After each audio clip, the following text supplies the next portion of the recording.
Morning, dear students. Today we study about the different Mendelian disorders which are linked with sex-linked dominant or recessive characters or autosomal. So first of all, color blindness. Colour blindness जो है sex linked recessive disorder है। सबसे पहली चीज़ ये ध्यान रखिए। और ये डिफेक्ट होता है रेड और ग्रीन कोन, हमारी आंखों में रेड और ग्रीन कलर को पहचानने वाले जो कोन हैं उनमें अंतर नहीं कर पाता कलर ब्लाइंडनेस वाला पर्सन, और ये होता है एक्स क्रोमोसोम में म्यूटेशन के फलस्वरूप। ये 8% तो मेल में होता है और फीमेल में मात्र 0.4% देखा गया है, क्योंकि फीमेल केवल इसकी कैरियर होती हैं। उनमें 2 क्रोमोसोम होते हैं और ये है रिसेसिव। तो फीमेल तभी होगी जब उसमें दोनों क्रोमोसोम के ऊपर ये कलर ब्लाइंड का जीन उपस्थित रहेगा, और ये तभी रह सकता है जब मदर कैरियर हो।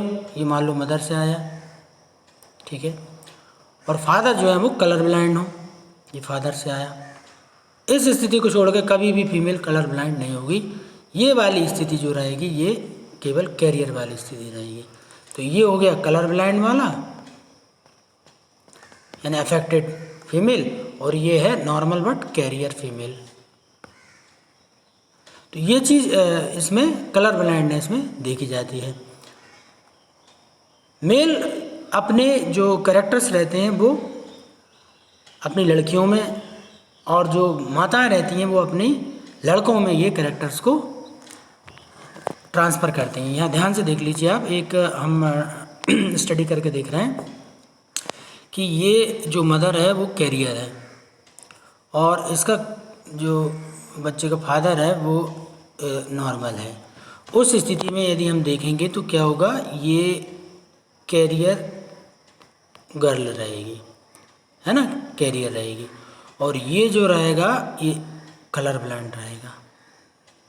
वाई, ये अफेक्टेड है,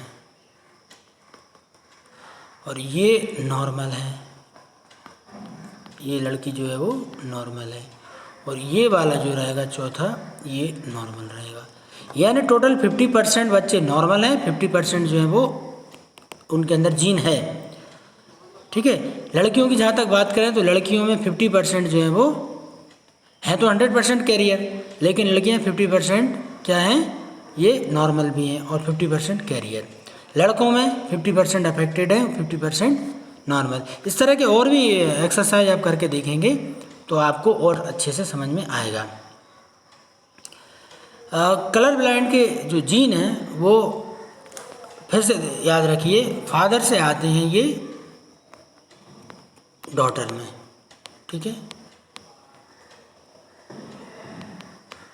और मदर से आते हैं उसके सन में।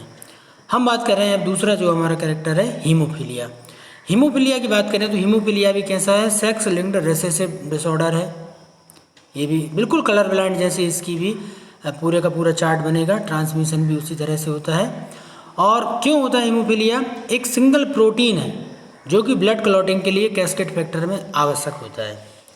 जब भी चोट लगती है तो 2 से 8 मिनट में ब्लड क्लॉटिंग हो जाना चाहिए, लेकिन हीमोफीलिया में ब्लड क्लॉट करने वाले जीन का लोप हो जाता है, कोई एक प्रोटीन एब्सेंट रहता है। इससे कलर जो क्लॉटिंग होना चाहिए थी वो नहीं हो पाती, और व्यक्ति लगातार खून बहने के कारण मर भी सकता है।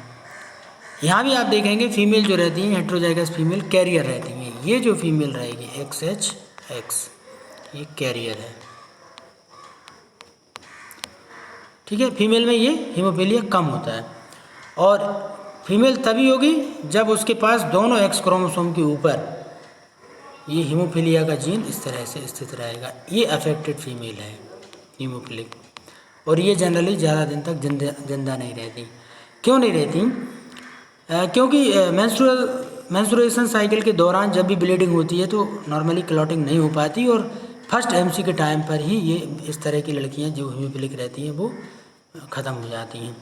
और भी कई कारण रहते हैं, लेकिन ये एक मेन कारण है लड़कियों का हीमोफिलिक ना हो पाना। तो लड़कों में हम देख रहे थे, लड़कों में यदि एक भी जीन उपस्थित है ये अफेक्टेड हो जाएगा, ये अफेक्टेड हो जाएगा। ये हीमोफिलिक है, ये लड़का इसको फिर से बनाते हैं। ये लड़का जो है वो हीमोफिलिक है, XH और Y। लड़के कभी भी कैरियर इसमें नहीं होंगे। ठीक है, इसके बाद बात करते हैं हम सिकल सेल एनीमिया की। सिकल सेल एनीमिया में आप देखेंगे हीमोग्लोबिन की 2 चेन है, एक अल्फ़ा चेन है और एक बीटा चेन है। अल्फ़ा और बीटा चेन में जब हम देखते हैं, जब बीटा चेन नॉर्मल होती है तो इस तरह का डायग्राम आपको दिखाई देगा। जब नॉर्मल हीमोग्लोबिन चेन है तो उसका ये जो DNA है, ये किसका डायग्राम है, DNA का, ये DNA का, और ये जो बन रहा है ये mRNA है। ठीक है, तो नॉर्मल क्या होता है, ये GAG होना चाहिए, तो इसके सामने एंटीकोडॉन आ जाएगा, G के सामने C, A के सामने T और G के सामने C, और उससे जब mRNA बनेगा तो C के सामने G, T के सामने A, C के सामने G, इसको बोलते हैं हम ग्लूटामिक एसिड। ये जो GAG है ग्लूटामिक एसिड है, और इसके कारण जो हमारी RBC रहती हैं ये बाई कॉन्वेक्स टाइप की होती है। ठीक है, अब यहाँ पर क्या हो गया, एक पॉइंट म्यूटेशन हो गया, होना चाहिए था GAG, हो गया GTG, एक ही जगह T आ गया। एक स्टैंड में जब T आया तो उसके सामने दूसरे स्टैंड में आ गया T के सामने A, और जब mRNA बना तो CAC के सामने बन जाएगा, C के सामने आ जाएगा G, A के सामने U, C के सामने G, तो जो GAG होना चाहिए था वो GUG हो गया, और ग्लूटामिक एसिड ना बन के ये बन गया बेलिन।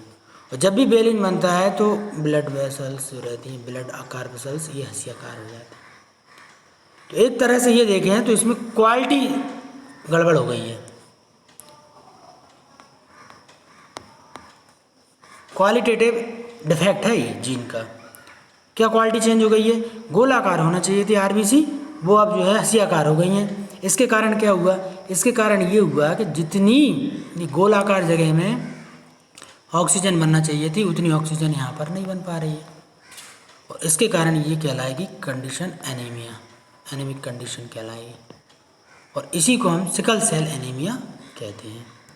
ठीक है, तो ग्लूटामिक एसिड की जगह वेलिन आ जाना, from the 6th position of haemoglobin glutamic acid is replaced by valine, और इसके कारण ये RBC हो जाती है सिकल सेल, बाई कॉन्वेक्स नहीं रहती और एनीमिक हो जाता है व्यक्ति। अब हम बात करेंगे फिनाइल कीटोन्यूरिया की। Phenyl ketonuria is inborn error of metabolism, इसको ध्यान रखिए हमेशा, inborn error of metabolism. Metabolism का जन्मजात विकृति है, ऑटोसोमल रिसेसिव है, ऊपर वाले दोनों थे सेक्स क्रोमोसोमल, ये वाले ऑटोसोमल हैं, इसलिए लड़का और लड़की दोनों को अफेक्ट करते हैं, गर्ल और बॉय दोनों। अच्छा, अब बात आती है रेसेसिव। रेसेसिव है तो इसका मतलब ये है कि यदि फर्स्ट जनरेशन नॉर्मल है तो ज़रूरी नहीं है कि सेकंड जनरेशन भी नॉर्मल होगी, सेकंड जनरेशन डिफेक्टेड हो सकती है। ठीक है, थर्ड जनरेशन नॉर्मल हो सकती है। तो ये रेसेसिव करेक्टर की पहचान है कि करेक्टर जो है वो छुपे रहते हैं। हाँ, तो क्या होता है, एक जीन का डिफेक्ट हो जाता है। कौन सा जीन, वो जीन जो एक एंजाइम बनाता था which convert amino acid phenyl alanine into tyrosine. Phenyl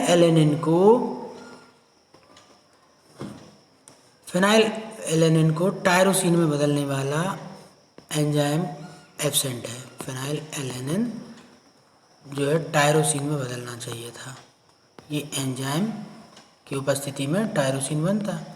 अब ये एंजाइम हो गया एब्सेंट क्योंकि जीन नहीं है एंजाइम बनाने वाला, तो अब ये फिनाइल एलेनिन टायरोसिन में कन्वर्ट नहीं होगा और काय में बदल जाएगा, ये बदल जाएगा फिनाइल पायरुविक एसिड में, फिनाइल पायरुविक एसिड PPA में बदल जाएगा, और ये हमारे ब्लड में जाके जमा हो जाएगा। जब ये ब्लड के थ्रू ब्रेन में पहुंचेगा तो ब्रेन में क्या होगा, रिटार्डेशन शुरू हो जाएगा। और दूसरा क्या करेगा, हमारी यूरिन फंक्शनिंग को, क्योंकि ये किडनी में एब्जॉर्ब नहीं होगा, इसके कारण किडनी और ब्रेन दोनों अफेक्ट करेंगे। देखिए, एक जीन था, 1 जीन, और कितने जीनों फिनोटाइप प्रभावित कर रहा है, 2 फिनोटाइप प्रभावित कर रहा है, एक तो ब्रेन और एक किडनी, दोनों को ये डिफेक्ट कर रहा है, इसलिए phenyl ketonuria inborn error of metabolism कहलाता है। अब बात करते हैं थैलेसीमिया। थैलेसीमिया भी एक तरह का एनीमिया ही है, जिसमें आखिरी में मियाँ लगा रहा है ना, एमिया मतलब ये ब्लड की कमी है। थैलेसीमिया ये होता है क्वांटिटी, क्वांटिटेटिव डिफेक्ट। जो सिकल सेल एनीमिया था क्वालिटी चेंज हो रही थी, उसमें क्या हो रहा था, आकार गोलाकार से हंसियाकार हो रहा था। यहाँ पर क्या हो रहा है, यहाँ पर कमी हो जाती है, आरबीसी की कमी हो जाती है, नंबर जो है वो कम हो जाता है, क्वांटिटी कम हो जाती है, लेस नंबर। और ये लेस नंबर होने के कारण ये एनीमिया हो जाता है। तो आरबीसी बनाने वाली जो हमारी बोन मैरो है, प्रॉपर बोन मैरो आरबीसी नहीं बना पा रही हैं। ऑटोसोमल लिंक्ड रिसेसिव डिसीज़ है, ठीक है, और ये दोनों पेरेंट्स के द्वारा हो सकता है, मदर और फादर इक्वल इसमें भागीदार होते हैं, ठीक है। इसमें म्यूटेशन होने से या डिलीशन होने से क्या होगा, जो दो चेन है हीमोग्लोबिन के अल्फा और बीटा चेन, उनके बनने में थोड़ी सी कमी रह जाती है, और उसके कारण क्या होता है, ये थैलेसीमिया आ जाता है। बोन मैरो हमारे शरीर में आरबीसी बनाने की फैक्ट्री है, और ये आरबीसी अब नहीं बन रही थैलेसीमिया के कारण, अब कमी हो गई, लेस आरबीसी बन रही है। तो उसके कारण क्या होगा, ये क्रोमोसोम नंबर 16 में डिफेक्ट होने के कारण ये चीज़ें होती हैं। उसके कारण क्या होता है, ये कंडीशन निर्मित हो जाती है, थैलेसीमिया की कंडीशन निर्मित हो जाती है, ठीक है। क्रोमोसोम नंबर 16 को जोड़ा गया है और क्रोमोसोम नंबर 11, इन दोनों को जोड़ा गया है, और इन दोनों में डिफेक्ट होने के कारण क्वांटिटेटिव प्रॉब्लम हो जाती है, और टू फ्यू ग्लोबिन मॉलिक्यूल बनते हैं, जो कि बाद में एनीमिक कंडीशन निर्मित करते हैं। अच्छा, इसका उपचार क्या है, इसके 2 या 3 उपचार हो सकते हैं। सबसे पहली बात है कि आजकल जो मॉडर्न तरीके से अपनाया जा रहा है, जीन थेरेपी। भाई आरबीसी बनाने वाले जो स्टेम सेल रहते हैं, उनको इसमें अर्ली एम्ब्रियोनिक स्टेज में ट्रांसप्लांट कर दिया जाए तो भी व्यक्ति बच सकता है। दूसरा क्या है, दूसरा हम बोल सकते हैं कि भाई रिपीट ब्लड ट्रांसफ्यूजन किया जाए, बार बार व्यक्ति को ब्लड जो है वो उसके स्वस्थ व्यक्ति का ब्लड चढ़ाया जाता है। उस स्थिति में ये रिपीट ब्लड के द्वारा भी इसको ट्रीट किया जा सकता है, ठीक है। तो ये कुछ तरीके हैं जिनके द्वारा हम थैलेसीमिया, फिनाइलकीटोन्यूरिया और कलर ब्लाइंडनेस और हीमोफीलिया को समझ सकते हैं। Thank you.